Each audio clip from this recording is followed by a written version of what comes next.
Oh, hi. I didn't see you there. I'm Philbert D, and I saw too many films in the last week. I'm so tired.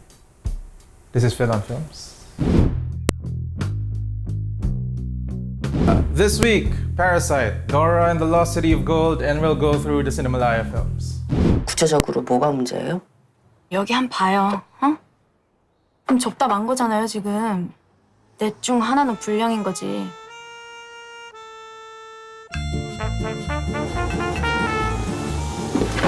네가 내 대신 얘 과외 선생님 좀 해줘라, 영어. 기정이가 그렇게 손재주가 좋다며? 서울대학교 문서위조학과 뭐 이런 거 없나?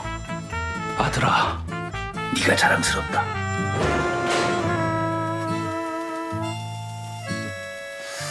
그 집 사모님이 뭐랄까. Choi Woo-sik is Ki-woo, whose entire family is out of work and just barely ekes out an existence in a cramped semi-basement home in a poor area of the city. Thanks to a friend of his, he manages to fake his way into a job as an English tutor for a high school student from a very rich family. He sees an opportunity and starts working to get him and his family into a better situation. I actually hesitate to say anything else. I managed to get into this movie relatively blind, and I think part of the joy of it is its unpredictability. Writer and director Bong Joon-ho doesn't really conform to any simple precepts of what genre is. So this movie just charges forward into all manner of strangeness as it explores the fractious relationship between the rich and poor in Korea. Here's what I'll say. I am really surprised that we got this movie here. I'm doubly surprised that it arrives as an SM Cinemas exclusive and that it's rated R13. It comes as a great relief that it arrives in our cinemas uncut. I wish we could see it in more cinemas. I wish it was more available in cinemas with better projection and sound than your typical SM cinema can provide. But I'll take it. The merits of this movie are so undeniable that I'd recommend seeing it in any form. So here's the review. Smarter, more erudite people than me saw this in Cannes a few months back and immediately knew that it was going to be part of the conversation for the best of the year. And I agree. It's just really, really good. Go to your nearest SM cinema and hope that it's showing there. Don't read anything about it. Just see it. 5 stars. Dora, it's time for dinner. If you think you know Dora, Delicioso! Can you say delicioso? she'll grow out of it. Think again. Isabella Moner plays Dora, daughter of explorers seeking the lost city of Parapata, rumored to be home to more gold than the rest of the world combined. Dora grew up in the jungle, but now that she's a teenager, she's sent to the city to live with her cousin Diego, while her parents pursue a promising lead. Soon after losing contact with her parents, Dora and a few of her classmates are abducted by treasure hunters and brought to the jungle. Dora must find her parents and lead her friends to safety.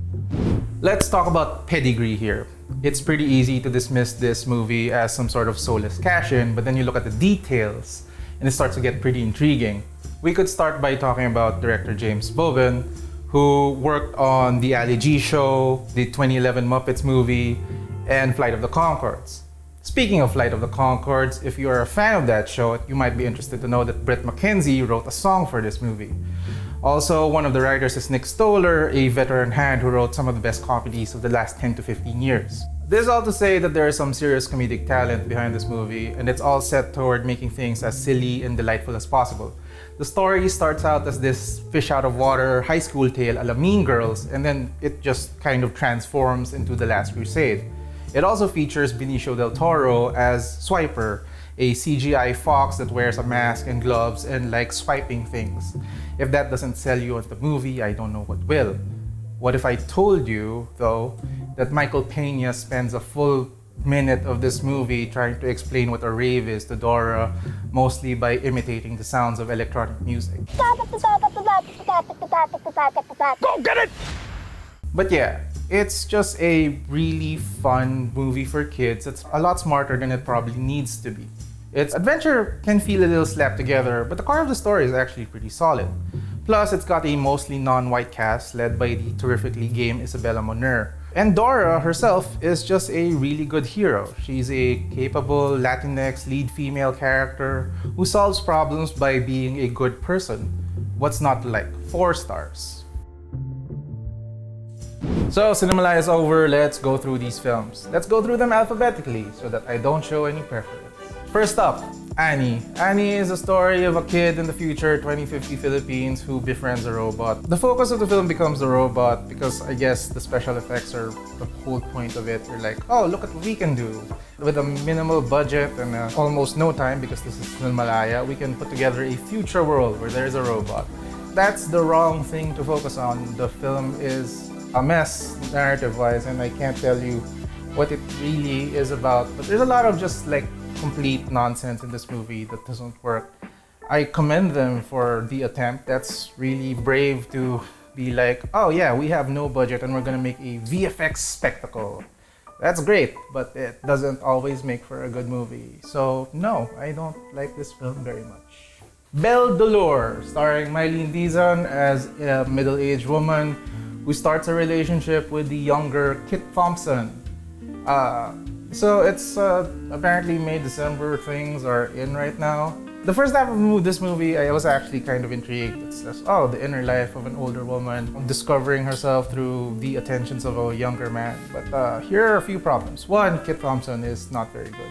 Two, once the conflict comes in, it just becomes weird. It's like, why are you fighting? It's like, he's like, oh, don't be my mom. It's like, oh, whoa, wait, what's happening? This is not a really good way to handle this May, December thing. And then once we get to the resolution, it goes completely bananas, and I don't know what to say about it.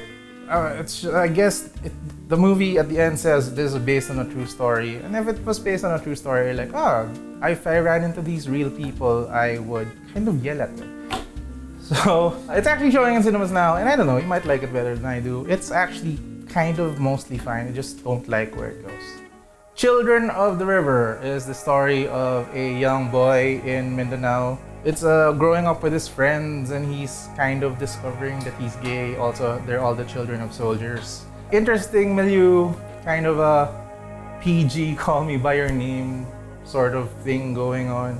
It's a kind of film that seems to have its heart in the right place, in that it's kind of this kind of sweet coming out movie where it's not that much of an issue that the kid might be gay and it's finding acceptance and stuff. But there's some other stuff here that's kind of uncomfortable. It's the military stuff is kind of like, I don't know.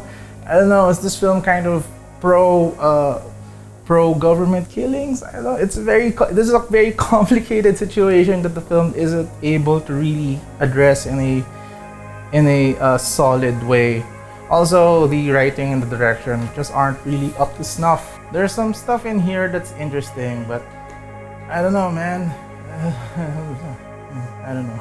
Edward, directed by Top Nazareno, stars Luis Boel as this teenager in a public hospital. He's watching over his dad who is sick, and he kind of falls in love with this girl in another ward. And this is a great movie, and I think you should see it. I think, in fact, of all the films in Cinemalaya, this is my favorite. There's a lot of hopelessness in this year's Cinemalaya, a lot of films about terrible problems in our society. What makes this one different is that it has a measure of hope in it, a measure of belief in human kindness.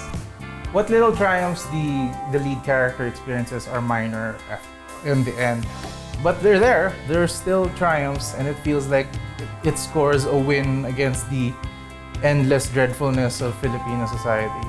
So yeah, it's great. It's a sweet, strangely sweet, a coming-of-age movie where a teenager falls in love for the first time, and at the same time, it's this like crushing commentary on the deficiencies of the Philippine healthcare system. Fuck Boys is the latest movie from Eduardo Roy. It's about these two macho dancers, I guess, or I don't know what you'd call them. They're these two guys who at the start of the movie are taking part in this like bikini beauty pageant thing in a gay bar. And the second half of the movie involves them getting caught up in a thing with one of their patrons who is trying to blackmail them with a video. It's Eduardo Roy, and it's really smart in the way that it digs into the details of this particular subculture. But it's weird that it doesn't have any real strong focus. The first half is about the bikini contest. Second half is this weird political thriller thing. And I think it could have been stronger if it cut down on one side and just focused on the other. But yeah, you can't deny that there's so much smartness going on behind all of the things here in this movie. If it somehow manages to end up in cinemas, I wouldn't mind people seeing it. Iska stars Ruby Ruiz as a poor woman who works in UP as running the photocopiers. And it's just about how terrible life is in the Philippines. I don't like the term poverty porn because it's generally pretty dismissive of what a lot of these films end up doing, which is highlighting injustices and telling very human tales within the setting of poverty, which doesn't actually show up in cinema a lot. But yeah, I kind of felt like this was kind of poverty porn. I don't know. It's just there's so much. It gets to a point of it feels like the main appeal of this movie is just how miserable things get. It just pushes how miserable things are, and it doesn't provide any sort of means for the character to better her situation, which is, life, I guess. But stories tend to need forward progression. If the point is just to show how marginalized this character is, I guess it succeeds. But like in doing so, it feels like the film is marginalizing the character again by giving her no way out. John Denver Trending is the story of a high school student in Antique who becomes a social pariah after a video of him fighting a bully comes out. This film has a lot to say about social media and the way society likes to publicly shame people and ostracize them and kind of ruin their lives after one specific mistake, because that's how things work. And it's pretty good. I just have reservations about where it ends up going, because this is another one of those Cinemalaya films that's just like, things are pretty hopeless and inevitable and we're all going to die. That's a valid point of view, I guess. It's just, I don't know if maybe I'm just getting old and I can't take these things too much anymore. But there's real skill here. Yeah, there's real insight into the way society works. And yeah, go if you can find it, go see it. They thought it was the best film of Cinemalaya. I can't really disagree, although I like Edward better personally. Malamaya is about Sunshine Cruz. She plays a middle-aged artist who starts a relationship with a younger man, because that's what's in right now, old women dating younger men. And I guess that's cool. I want to give this film credit for the unique perspective that it has. It's really trying to tell the story of an older woman from outside of the normal strictures of narrative. It doesn't have that masculine thrust, I guess, of narrative that takes you from one place to another. It instead kind of drifts through and stays silent and just lets this relationship break apart without any major narrative happening, I guess. But that doesn't make it a good movie, and it doesn't make it interesting to watch, and it doesn't make it compelling. And that's generally the issue with this film. There's a point in this film where our main character talks to the younger man who complains that, I'm breaking the rules with my art. And she just yells at him and says, are you breaking the rules or are you just mediocre? And I ended up thinking, this film's like talking to itself. Are you breaking the rules or are you just really mediocre? I don't know. Pandango sa Hukay stars Isa Calzado as a midwife who gets kidnapped by a bunch of criminals so that she can deliver the baby of one of the criminals. I don't have a lot to say about this movie. It's just, it doesn't move very well. It takes a while for stuff to happen. It spends a lot of time watching Isa Calzado dance with candles, which is, I guess, Pandango. Great. And again, it's one of those things where it's like, it feels like it wants to linger on terrible happenings, which again is valid, but it gets to the point where it starts to feel exploitative. It feels like, look at this terrible thing happening. This is the core of our drama. And I don't know. It just doesn't work very well. Finally, we have Tabon, which is the directorial debut of Zian Lim. And it's a thriller about this guy who goes back to his hometown to find out what happened to his father. And while I was watching this, I was reminded of times when I advised students on their various thesis projects, and there'd always be this guy, who'd like come in and say, "Here's my idea. It's really great. I got a twist for you." And I'd be like, "Oh no, don't start with the twist, because if you're pitching me a twist, not a story, it's gonna end up bad." And yeah, I was reminded of that. I was reminded of a young filmmaker who doesn't really want to tell a story, but has this like vague idea that like what being a cool filmmaker is like. Being cool is about having twists and having gimmicks. And this film is full of twists and gimmicks, and it's also really, really boring and just makes absolutely no sense. One of the weirdest reactions to my tweets about this movie is that like Zian Lim fans are telling me like, you should be encouraging to Zian Lim. You shouldn't be so mean to him. And I'm like, I'm not being mean. I'm just treating him like a filmmaker. This is what I do. So yeah, this is a bad film, and he should know that. And that's Cinemalaya. So thanks for joining us. Yeah, I hope you guys enjoyed Cinemalaya. I enjoyed some films there, even the ones I didn't like. There was often some things that I could look into. If you want to talk about Cinemalaya films, you can leave a comment or you could tweet at me or whatever. Just do what you do on the internet, leave a comment here, like and subscribe, whatever, ask your questions. And until next time, goodbye internet, trans women are women too.